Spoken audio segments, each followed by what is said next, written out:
credit card is best to pay off first. I always tell people to pay the credit card with the highest interest rate.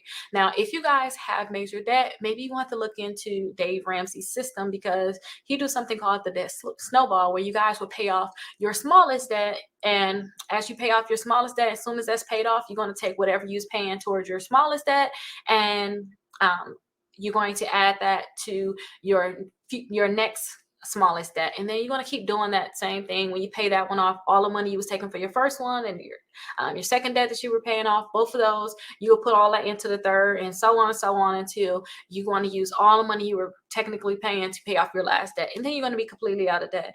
Now, that's one way you can look at it. Now, if you guys are just trying to pay off debt to raise your credit score, that is a different answer. So if you guys are trying to pay off debt to raise your credit score, then you guys are going to want to look at the date that is going to report to the credit bureaus. So say if today is the 4th, right? So today is the 4th. You guys may have a lot of credit cards out there, one on the 18th, another one on 20th, other one on 22nd. We will want to make sure we pay the one that's soonest to us. So that will be on the 18th. We'll want to pay whatever credit card that is on the 18th. Then we want to pay the next credit card on the 20th, and then we'll want to pay the next credit card on the 22nd. Now, this where it can kind of get tricky. If you guys say if your credit card is due in 2 days, some people will just say, oh, I can't pay anything on that credit card.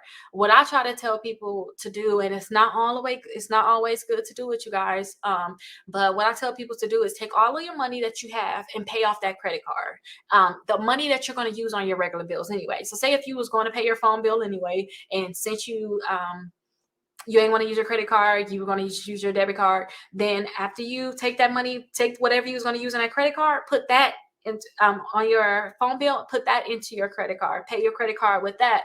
And then when it's time to you to pay your phone, then you'll use your credit card to pay your phone. Now, keep this in mind, you guys.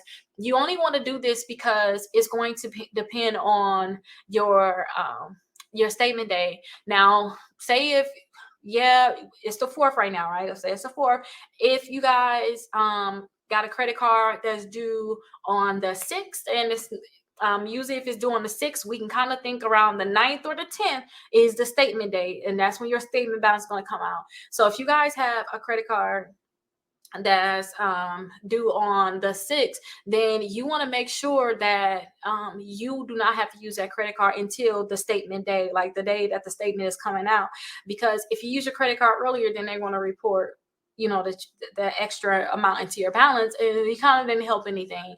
Hopefully this is not too confusing to you guys, but if you guys just make sure you pay the credit card that's going to be reporting soonest, basically, then you guys are going to see a greater increase